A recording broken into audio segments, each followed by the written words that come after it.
శిశు వికాస సిద్ధాంత అవగాహనలో భాగంగా ఈరోజు మనం చోమ్స్కీ భాషా వికాస సిద్ధాంతం గురించి తెలుసుకుందాం. ఈ ఎగ్జామ్లో టెట్ అభ్యర్థులు ముఖ్యంగా గుర్తుంచుకోవాల్సింది ఏంటి అంటే వివిధ రకాల సిద్ధాంతాలు ఇస్తాడు, దాన్ని ప్రతిపాదించింది ఎవరని అడుగుతాడు. ఇక్కడ చోమ్స్కీ భాషా వికాస సిద్ధాంతం, ఈ సిద్ధాంతాన్ని ప్రతిపాదించింది చోమ్స్కీ. ఇతడు ఏ దేశస్థుడు అని కూడా ఎగ్జామ్లో అడగవచ్చు. ఇతడు అమెరికా భాషా శాస్త్రవేత్త. ఇతడు అమెరికాలోని పెన్సిల్వేనియా యూనివర్సిటీ ప్రొఫెసర్. తర్వాత ఇతడు ఈ యొక్క భాషా వికాసంపై అనేక పరిశోధనలు చేశాడు. దాంట్లో ముఖ్యంగా 100కు పైగా గ్రంథాలు రచించాడు. ముఖ్యమైన గ్రంథాలు: 1 language and mind, 2 aspects of theory of syntax, 3 language and thought, 4 lectures on government and binding. ఇక్కడ ముఖ్యంగా గుర్తుంచుకోవాల్సింది ఏంటంటే ఈ సిద్ధాంతం ఇస్తాడు, ఆ సిద్ధాంతం గ్రంథం ఇస్తాడు, ఆ గ్రంథం ఎవరు ప్రతిపాదించారు, ఎవరు రాశారు అని అడుగుతాడు ఎగ్జామ్లో. ముఖ్యంగా మనము గ్రంథాలు, రచయితలు కూడా ఎగ్జామినేషన్ పాయింట్ ఆఫ్ వ్యూలో చాలా ఇంపార్టెంట్. నెక్స్ట్, ఈ సిద్ధాంతంలోని ముఖ్య అంశాలు ఒకసారి పరిశీలిద్దాం. ఇతడు శిశువు పుట్టినప్పుడే భాషను అవగాహన చేసుకోగలిగే ప్రత్యేక సామర్థ్యంతో జన్మించును, కానీ ఈ భాష వయసుకు అనుగుణంగా వికసిస్తుంది. జనరల్గా మానవుడు పుట్టుకతోటే కొన్ని సహజ సామర్థ్యాలు ఉంటాయి. అదేంటి అంటే భాషను అవగాహన చేసుకునే శక్తి మనకు పుట్టుకతోటే జన్మతః వస్తుంది, సహజ సామర్థ్యంగా వస్తుంది. కానీ మనము పాఠశాలకు రాకముందే విద్యార్థికి భాషకు సంబంధించిన అవగాహన ఉంటుంది. ఇక్కడికి వచ్చిన తర్వాత అది భాష అంటే పాఠశాల స్థాయిలో కొంత భాష నేర్చుకుంటాడు. పాఠశాలకు ముందు అంటే ఇంటి దగ్గర ఉన్నప్పుడు, పూర్వ బాల్య దశలో కూడా ఇంటి దగ్గర ఉన్నప్పుడు విద్యార్థి ఏం చేస్తాడు అంటే భాషను తల్లి నేర్పిస్తుంది. మొట్టమొదటి గురువు తల్లి వివిధ రకాల పదాలని నేర్పిస్తుంటుంది యత్నదోష పద్ధతిలో. ఫర్ ఎగ్జాంపుల్, అత్త అనడం, నాన్న అనడం, తాత అనడం, ఈ విధంగా. అంటే ఈ యొక్క భాష నేర్చుకోవడానికి భాషకు ప్రత్యేక సామర్థ్యాలు అవసరం లేదు, జన్మతః వ్యక్తులకు వస్తాయి. వయసు పెరుగుతుంటే భాష వికసిస్తుంది. ఫర్ ఎగ్జాంపుల్, ఫస్ట్ క్లాస్ స్టూడెంట్కి కొన్ని పదాలు 2 అక్షరాల పదాలు, 3 అక్షరాల పదాలు. అదేవిధంగా 6th క్లాస్ 7th క్లాస్ వచ్చే వరకు కొన్ని వాక్యాలు 8 వాక్యాలు, 9 వాక్యాలు, ఈ విధంగా సొంతంగా రాయడం ఇలాంటివి చేస్తుంటాడు. అదేవిధంగా విద్యార్థులు ఉన్నత స్థాయి పాఠశాల దశకు పోయినప్పుడు సొంతంగా ఉత్తరాలు రాయడం ఈ విధంగా చేస్తుంటారు.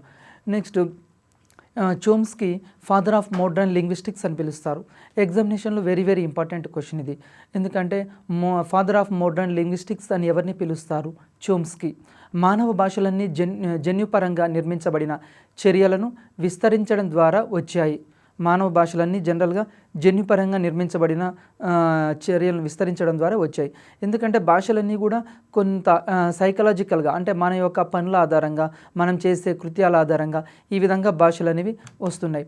మానవులందరూ ఒకే రకమైన పనులు చేస్తారు, అందరూ ఒకే రకమైన కొన్ని రకాల కేటగిరీ, ఈ పనులన్నింటినీ కలిపి ఉమ్మడి భాష అని అంటారు.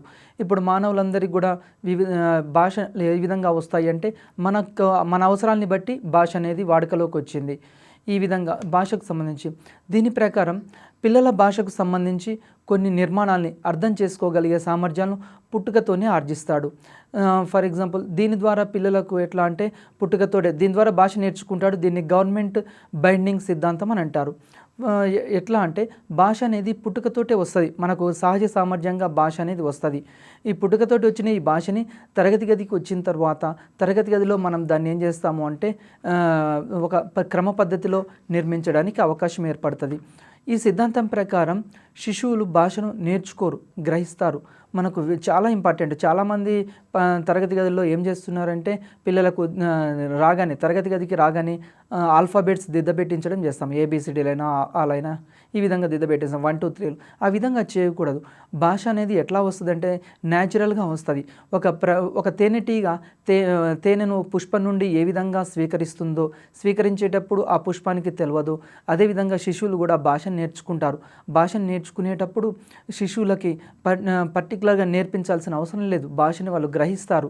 అంతెందుకు, చదువుకొని వాళ్ళకు కూడా మనం పరిశీలిస్తే ఈరోజు ఫర్ ఎగ్జాంపుల్ ముస్లిం ఏరియాలో ఉందనుకోండి, అక్కడ హిందువులు ఉంటే ఆటోమేటిక్గా విద్యార్థులకి ఉర్దూ భాష అనర్గళంగా మాట్లాడగలుగుతారు. ఉర్దూ రాయరాకున్నా కానీ మాట్లాడొస్తుంది. అంటే కారణం ఏంది? భాషను ఎవరు నేర్చుకోరు, గ్రహిస్తారు. ఈ గ్రహించే సత్తా పిల్లలకు ఎక్కడి నుంచి వస్తుంది అంటే పుట్టుకతోటే వస్తుంది, జన్మతః వస్తుంది.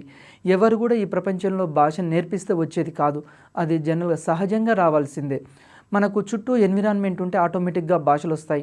మనం ఒకవేళ అమెరికాలో ఉన్నాం అనుకోండి, మనకి ఇంగ్లీష్ వస్తాయి. ఇండియాలో ఉంటే తెలుగు. ఈ విధంగా ఎక్కడ ఏ పరిసర ప్రాంతాల్లో ఉంటే ఆ పరిసర ప్రాంతాల భాషలు అనేవి విద్యార్థులు గ్రహిస్తారు. అంతేగాని వాళ్ళని పట్టుకొని 24 గంటలు కూర్చోబెట్టుకొని చెప్పడం కాదు భాష అనేది. మానవుని మెదడులో భాషార్జన యంత్రాలు, వీటి నిర్మాణంలో వాక్య నిర్మాణ సూత్రాలు ఉండను. ఇప్పుడు మెదడు లోపల మనకు కొన్ని భాషార్జనకు సంబంధించిన నిర్మాణ క్రమం ఆ విధంగా ఉంటుంది. ఫర్ ఎగ్జాంపుల్ ఫస్ట్ మెదడు లోపల ఉండే నిర్మాణాలు ఆ విధంగా ఉంటాయి. ఫస్ట్ సరళ పదాలు పలకడము, ఆ తర్వాత గుణింత అక్షరాలు పదాలు పలకడము, ఆ తర్వాత సంక్లిష్ట పదాలు పలకడం, తర్వాత వాక్య నిర్మాణాలు చేయడము. ఈ విధంగా అంటే ఒక వాక్యం ఇస్తే సొంత వాక్యాలు రాయడం, ఈ విధంగా వాక్య నిర్మాణాలు చేసి తర్వాత దానికి సంబంధించిన అంశాలు, ఈ విధంగా వాక్య నిర్మాణాలు చేయగలుగుతాడు. మానవుని మెదడు ఆ విధంగా డిజైన్ చేయబడి ఉంటుంది. ఈ సూత్రాన్ని భాషను అర్థం చేసుకోవడానికి, నేర్చుకోవడానికి ఉపయోగపడును. దీన్నే సార్వత్రిక వ్యాకరణం అంటారు. భాషని పర్టికులర్గా అందుకోసమే ఇంగ్లీష్ భాష అయినా తెలుగు భాష అయినా పాఠశాల స్థాయిలో ప్రత్యేకంగా నేర్పాల్సిన పని లేదు. దాన్ని క్లాస్ రూమ్లో ఫర్ ఎగ్జాంపుల్ విడదీసి చెప్తారు చాలామంది. A for apple, B for ball, C for cat అని విధంగా చెప్తారు. ఈ విధంగా చెప్పనవసరం లేదు. పిల్లలకి ఈ భాష అనేది ఎట్లా వస్తుందంటే సహజంగా రావాలి. చుట్టూ ఉండే అంటే ఎప్పుడైనా సరే నేర్చుకునేటప్పుడు పదాల రూపంలో, అక్షరాల రూపంలో విడదీయొద్దు భాషని. కొన్ని వాక్యాల రూపంలో ఉండాలి. వాక్యాల రూపంలో ఉన్నప్పుడు తల్లి శిశువుకి భాషను ఎట్లా నేర్పిస్తుంది? అన్నం తిన్నావా అని అడుగుతా, అంతేగాని అన్నం ఒకసారి, తిన్నావా అని ఒకసారి ఈ విధంగా అడగదు. అంటే భాష నేర్చుకునేటప్పుడు మనకు వాక్య రూపంలో భాషను నేర్చుకోవాలి. ఈ విధంగా నేర్చుకోవాలి. మెదడుకు సంబంధించిన ఎడమ మస్తిష్కార్ధ గోళం బ్రోకా అనే ప్రాంతం భాషోత్పత్తి విధిని నిర్వహిస్తుంది. మన మెదడు లోపల లెఫ్ట్ సైడ్ రైట్ సైడ్ మస్తిష్కార్ధ గోళాలు ఉంటాయి.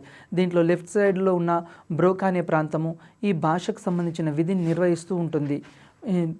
నెక్స్ట్, పుట్టుకతో వచ్చే సామర్థ్యాన్ని చోమ్స్కీ భాషార్జన పరికరంగా చెప్పాడు. దాన్ని LAD అంటారు, లాంగ్వేజ్ అక్విజిషన్ డివైస్గా పేర్కొన్నాడు. ఈ చోమ్స్కీ సిద్ధాంతం ఆధారంగా నేడు కూడా మన పాఠశాలలో పిల్లలకి ఏం చేస్తున్నాము అంటే భాషని విడివిడిగా నేర్పించట్లేదు, ఆల్ఫాబెట్స్ నేర్పించట్లేదు. ఎట్లా వాక్యాల రూపంలో భాషను నేర్పిస్తున్నాం. అదేవిధంగా రైమ్స్ రూపంలో, కథల రూపంలో, గేయాల రూపంలో ఈ విధంగా భాషని నేర్పించాలి. మన మెదడు కూడా విడివిడి అక్షరాలు ABC ఇట్లా విడివిడిగా నేర్పిస్తే అది రిసీవ్ చేసుకోదు మెదడు. అదేవిధంగా యాపిల్, బాల్, క్యాట్ ఇట్లా ఇస్తే మెదడు రిసీవ్ చేసుకోదు. మెదడు ఎట్లా రిసీవ్ చేసుకుంటుంది అంటే భాషకు సంబంధించి వాక్య నిర్మాణ రూపంలో ఉండాలి, వాక్యాలుగా ఉండాలి. ఫర్ ఎగ్జాంపుల్ రాము ఇంటికి వచ్చాడు, ఇంటికి వెళ్ళాడు. ఈ విధంగా అంటే ఒక వాక్యం, రాము అన్నం తిన్నాడు, తర్వాత నిన్న నేను సినిమాకు వెళ్ళాను. ఈ విధంగా వాక్యాల రూపంలోనే మాత్రమే భాషను నేర్చుకుంటాడు. చోమ్స్కీ కూడా ఈ మెదడులో ఈ విధంగా LAD లాంగ్వేజ్ అక్విజిషన్ డివైస్ అంటాం. లాంగ్వేజ్ అనేది సహజ వాతావరణంలో రావాలి, అంతేగాని నేర్పిస్తే మాత్రం లాంగ్వేజ్ రాదు. నెక్స్ట్, చోమ్స్కీ సాంప్రదాయిక పద్ధతిలో వ్యాకరణ బోధనను వ్యతిరేకించాడు.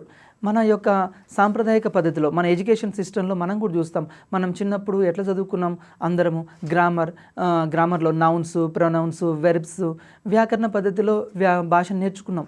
అట్లా నేర్చుకుంటే భాష రాదు అంటాడు చోమ్స్కీ. చోమ్స్కీ ప్రకారం సాంప్రదాయ పద్ధతిని వ్యతిరేకిస్తాడు. అంటే అసలు వ్యాకరణాన్ని బోధించొద్దు తరగతి గదిలో. వ్యాకరణాన్ని బోధించకుండా, గ్రామర్ని చెప్పకుండా మరి ఎట్లా అంటే భాషా సూత్రాలని అర్థం చేసుకునే ప్రయత్నంలో, నిర్మాణాలని అర్థం చేసుకోవడానికి చోమ్స్కీ రాసిన పుస్తకం సింటాక్టిక్ స్ట్రక్చర్ అంటాడు. ఇతడు ఏమంటాడంటే భాషా సూత్రము, భాషలు అనేవి విడివిడి అక్షరాలతోటి, పదాలతోటి రాదు. భాష అనేది ఎట్లా వస్తుందంటే వాక్యాల రూపంలో మనం నేర్చుకోవాలి. వాక్యాల రూపంలో నేర్చుకున్నప్పుడు ఆటోమేటిక్గా భాష అనేది వస్తుంది. చోమ్స్కీ కూడా ఇదే చెప్తాడు. నేడు మన పాఠశాలలో కూడా ఏ సిద్ధాంతం ప్రకారం చెప్తున్నామంటే చోమ్స్కీ సిద్ధాంతం ప్రకారమే. మామూలుగా విడివిడిగా నేర్పించట్లేదు భాషని. కొన్ని సన్నివేశాల రూపంలో ఒక కథ ఇస్తాం, ఆ కథలో మొత్తం ఇవ్వం, కథని మధ్యలో ఆపేస్తాం, తర్వాత ఏమైద్ది ఊహించండి. లేకుంటే ఒక చిత్రం ఇస్తాం, ఆ చిత్రాన్ని ఇచ్చిన తర్వాత ఆ చిత్రాన్ని పూరించండి. లేకుంటే కొన్ని చిత్రాలు చూపిస్తాం విద్యార్థులకి, చిత్రాలు చూపించి ఆ చిత్రాల సంభాషణ ఎట్లా జరిగి ఉంటుంది ఈ విధంగా. అదేవిధంగా కార్టూన్స్ ఆధారంగా కూడా పిల్లలకు చెప్పవచ్చు. ఈ సిద్ధాంతం శిశువులకి 3 నుంచి 10 సంవత్సరాల మధ్య భాషార్జన సామర్థ్యం గరిష్టంగా ఉంటుంది. మన పిల్లలకి జనరల్గా భాషార్జన సామర్థ్యం ఎప్పుడు ఎక్కువగా ఉంటుందంటే 3 నుండి 10 సంవత్సరాల మధ్య ఈ లాంగ్వేజ్ నేర్చుకోవడానికి వాళ్ళ మెదడు కూడా అట్లా అనుగుణంగా ఉంటుంది. 3 to 10 years మధ్యలో. చోమ్స్కీ సిద్ధాంతానికి భిన్నంగా పియాజే వాదనలు ఉన్నాయి. మరి చోమ్స్కీ సిద్ధాంతం ఏం చేసినట్టే దీనికి భిన్నంగా కొన్ని వాదనలు చెప్పాడు. సో ఇంతవరకు మనం చోమ్స్కీ యొక్క సిద్ధాంతంలో ముఖ్యమైన అంశం, ఎగ్జామ్లో దీని మీద ఎట్లా క్వశ్చన్ అడుగుతాడు అంటే చోమ్స్కీ భాషా వికాస సిద్ధాంతం ఇస్తాడు. ఇది ఎవరిది? చోమ్స్కీ. మరి ఈ సిద్ధాంతంలో ముఖ్యమైన అంశం ఏంది అంటే భాషని గ్రహిస్తాడు, నేర్చుకోడు. ఎగ్జామ్లో ఇట్లా ఇస్తాడు బిట్టు, భాషని ఆప్షన్ ఏ గ్రహించుట, ఆప్షన్ బి నేర్చుకొనుట, ఆప్షన్ సి మామూలుగా చదవడం ద్వారా, ఆప్షన్ డి పైదేది కాదు. అంటే ఇక్కడ భాషని గ్రహించడం ద్వారా మాత్రమే వస్తుంది. ఈ విధంగా వస్తుంది. ప్రస్తుతం ఉన్న పాఠ్యాంశాల నిర్మాణం కూడా ఎట్లా ఉంది అంటే చోమ్స్కీ సిద్ధాంతానికి అనుగుణంగానే ఉంది. మనం భాషని అక్విజిషన్ చేయాలి. ఈ విధంగా ఈ సిద్ధాంతంలో ముఖ్యమైన అంశం ఏంటంటే భాష నేర్చుకునేటప్పుడు వాక్యాల రూపంలో మాత్రమే భాషను నేర్చుకోవాలి. తర్వాత ఈ ఎగ్జామ్లో ఇంకో క్వశ్చన్ రావడానికి కూడా అవకాశం ఉంది. అదేంటి అంటే చోమ్స్కీ సిద్ధాంతం ప్రకారం వ్యాకరణాన్ని ఆప్షన్ ఏ సమర్థించాడు, బి వ్యతిరేకించాడు, సి పైదేది కాదు. ఈ విధంగా ఇస్తాడు. అంటే భాషని ఇతడి ప్రకారం ఏంది అంటే మామూలుగా భాషని నేర్చుకోవడం కంటే అతను గ్రహించడం మీదే ఆధారపడి ఉంటుంది. ఈ నెక్స్ట్ చోమ్స్కీ సిద్ధాంతము ప్రకారం ఈ సిద్ధాంతాన్ని ప్రతిపాదించిన శాస్త్రవేత్త, తర్వాత ఏ దేశస్థుడు, ఈ విధంగా అడగడం జరుగుతుంది. దీని తర్వాత భాషా సిద్ధాంతాల్లో మరి ఒక అంశం ఏంటంటే మనకు కార్ల్ రోజర్స్ ఆత్మ సిద్ధాంతం అని ఉంది. ఈ సిద్ధాంతాన్ని ప్రతిపాదించింది కార్ల్ రోజర్స్. ఈ కార్ల్ రోజర్స్ సంబంధించి ఇతడు ఏం చేశాడంటే మామూలు మ్యాచ్ ద ఫాలోయింగ్లో ఇస్తాడు ఎగ్జామ్లో. ఆత్మ సిద్ధాంతాన్ని ప్రతిపాదించింది ఎవరు? Curl Rogers. ఈ ఆత్మ సిద్ధాంతాన్ని ఇతడు ఏ దేశస్థుడు? అమెరికా దేశస్థుడు. ఈ విధంగా ఇతడు రచించిన గ్రంథం ఏంది? ఫ్రీడమ్ టు లెర్న్ అనే గ్రంథం ఇతడు రచిస్తాడు. మరి ఈ సిద్ధాంతానికి గల ఇతర పేర్లు, ఈ సిద్ధాంతం అనేది ఆత్మ సిద్ధాంతం మరియు స్వీయ సిద్ధాంతంగా చెప్పడం జరుగుతుంది. అంటే ఎగ్జామ్లో మన క్వశ్చన్ రావడానికి ఏంటంటే చోమ్స్కీదోమో భాషా వికాస సిద్ధాంతము, కార్ల్ రోజర్స్దోమో ఆత్మ సిద్ధాంతము. ఆత్మ సిద్ధాంతాన్ని ప్రతిపాదించింది రోజర్స్. ఏ దేశస్థుడు అంటే అమెరికా దేశస్థుడు. ఇతడు రచించిన గ్రంథం ఏంటంటే ఫ్రీడమ్ టు లెర్న్ అనే గ్రంథం రచిస్తాడు. ఈ సిద్ధాంతానికి గల మరి ఒక పేరు ఆత్మ సిద్ధాంతం మరియు స్వీయ సిద్ధాంతం అని పేరుంది. మరి ఈ సిద్ధాంతంలోని ముఖ్య అంశాలు, మరి చోమ్స్కీ ఇక్కడ కార్ల్ రోజర్స్ సిద్ధాంతంలో ముఖ్య అంశాలు ఒకసారి పరిశీలిద్దాం. వ్యక్తి అవసరాలే వ్యక్తి గమనాన్ని నిర్దేశిస్తాయి. మనకు ముఖ్యంగా వ్యక్తి యొక్క అవసరాలు, ఈ అవసరాలు ఏం చేస్తుంటాయి అంటే గమ్యాన్ని నిర్దేశిస్తుంటాయి. మనకు అవసరం ఉంటేనే మనం ఏ పనైనా చేస్తాం, మనకు అవసరం లేకుంటే ఏం చేయం. ఈరోజు మనకు ఇంగ్లీష్ నేర్చుకోవాలనే అవసరం ఏర్పడింది. ఎందుకు? ఏ జాబ్ రావాలన్నా కానీ ఎక్కడైనా కానీ మనకు ఇంగ్లీష్ అనేది ఎసెన్షియల్. అందుకోసమే ఇంగ్లీష్ నేర్చుకుంటున్నాం. వ్యక్తికి అవసరం ఏర్పడ్డప్పుడు మాత్రమే, నీడ్ ఏర్పడ్డప్పుడు మాత్రమే తన యొక్క గమ్యాన్ని చేరుకోవడానికి అవకాశం ఏర్పడుతుంది. అంటే ప్రపంచంలో ఏ వ్యక్తి అయినా సరే తనకు అవసరం ఉంటే ఆ గోల్ ఈజీగా రీచ్ అవుతాడు. ఫర్ ఎగ్జాంపుల్ మనకు మనకు డబ్బులు కావాలి, డబ్బులు సంపాదించాలి, ఉద్యోగంలో సెటిల్ కావాలి అంటే ఏంది? జాబ్ రావాలి. ఈ జాబ్ రావడం కోసం మనం ఏం చేస్తున్నాం? మనకు అవసరం, జాబ్ అనేది ఎసెన్షియల్. దానికోసం ఈ టెట్ ఎగ్జామ్ ప్రిపేర్ అవుతున్నాం, డిఎస్సి రాస్తున్నాం. అంటే ఇక్కడ మన యొక్క అవసరాన్ని, మన యొక్క జీవిత లక్ష్యాన్ని, గమ్యాన్ని నిర్ధారిస్తాయి. ఇదే కార్ల్ రోజర్స్ చెప్తాడు. దీనివల్ల సాక్షాత్కారం కలుగును. మనకు మనకు జాబ్ వచ్చింది అనుకోండి, మన గమ్యం చేరుకున్నాం అనుకోండి, ఆటోమేటిక్గా మనకు సెల్ఫ్ సాటిస్ఫాక్షన్ ఉంటుంది. మనం చేరుకున్న మన గోల్ రీచ్ అవుతాం. మరి ఇతడు తన ఆత్మభావం అనేది 3 సంవత్సరాల వయసులో ప్రారంభమగును అని చెప్పాడు. కార్ల్ రోజర్స్ సిద్ధాంతం ప్రకారం మరి ఎప్పుడు ప్రారంభమవుతుంది ఈ ఆత్మభావన అంటే విద్యార్థికి 3 సంవత్సరాల వయసు ఉన్నప్పుడే ఈ ఆత్మ సిద్ధాంతం అనేది ఇక్కడ ప్రారంభమవుతుంది. నెక్స్ట్ ఈ సిద్ధాంతం వ్యక్తి తన గురించి తాను చేసుకునే ఆలోచనల సారాంశాన్ని ఆత్మభావన అంటారు. ఇక్కడ వ్యక్తి తన గురించి తాను చేసుకునే ఆలోచనల సారాంశాన్ని ఆత్మభావన అంటారు. నేను, నాది అనేది భావనలకు సంబంధించిందే ఆత్మభావన. ఇక్కడ ఎప్పుడైనా సరే తన గురించి తాను తెలుసుకోవాలి. అంటే నేనేంటిది, నేనేం చేయాలి, నా ఆలోచన ఏంది, నా భావాలు ఏంది, ఇవన్నీ తెలుసుకోవడానికి ఇక్కడ ఏమవుతున్నాయి అంటే ఆత్మభావన అని ఏర్పడుతుంది. ఈ ఆత్మభావనకు సంబంధించిన అంశాలు. నెక్స్ట్ ఈ సిద్ధాంతానికి సంబంధించి మనకు వ్యక్తి తన గురించి తాను తెలుసుకోవాలి, తర్వాత ఆలోచనలు తెలుసుకోవాలి. ఆలోచనల సారాంశం ఆత్మభావన అంటారు. నేను నాది అనే భావనలు ఉండాలి. ఇది ఉన్నప్పుడు మాత్రమే ఉంటుంది.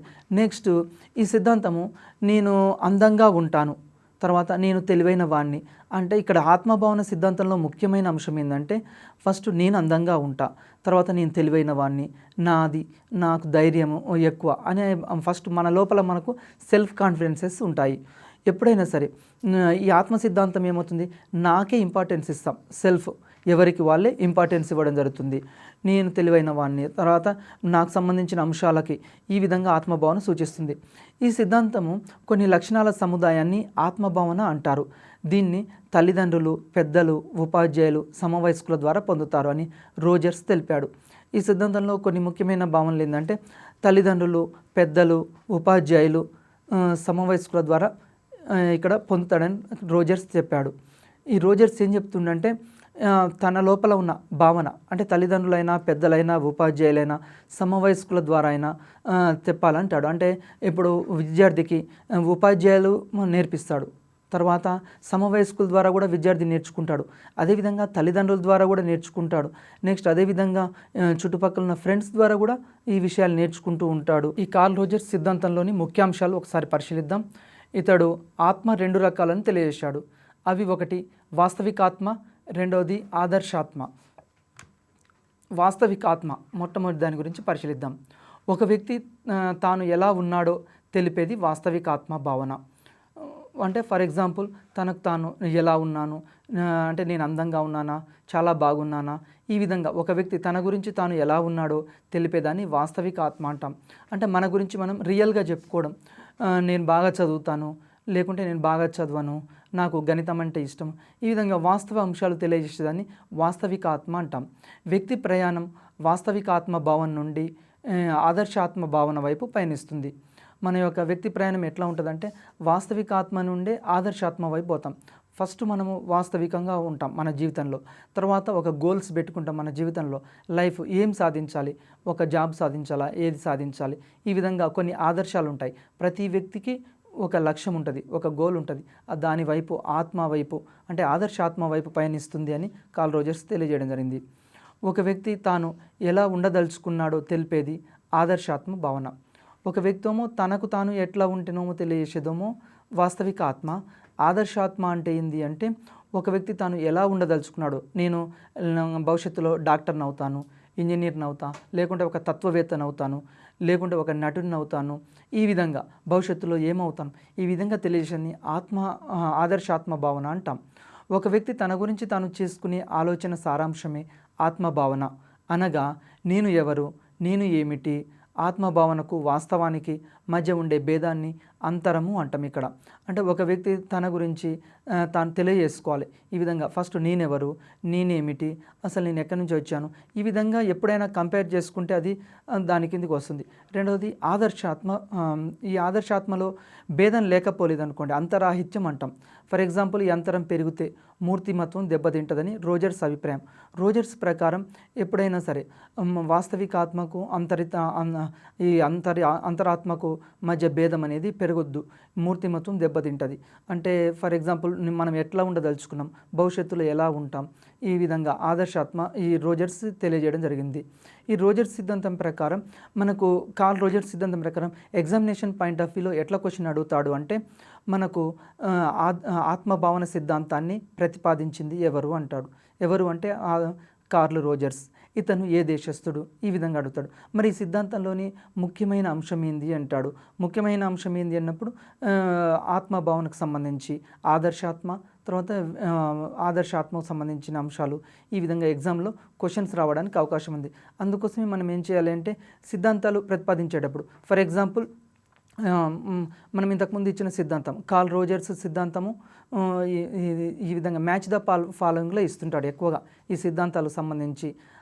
ఈ సిద్ధాంతం యొక్క సారాంశం ఏంది, ఇది మన క్లాస్ రూమ్లో ఉపయోగించగలుగుతామా, క్లాస్ రూమ్లో భాషను ఏ విధంగా నేర్చుకుంటారు, లేకుంటే చోమ్స్కీ భాష సిద్ధాంతం ఉంది, అది కూడా చోమ్స్కీ భాష సిద్ధాంతం ఎవరు ప్రతిపాదించారు, భాషా సిద్ధాంతాన్ని ఎవరు ప్రతిపాదించారు, చోమ్స్కీ. మరి ఆదర్శాత్మ సిద్ధాంతం ప్రతిపాదించింది కార్ల్ రోజర్స్. ఈ విధంగా రావడానికి అవకాశం ఉంది ఎగ్జామ్లో.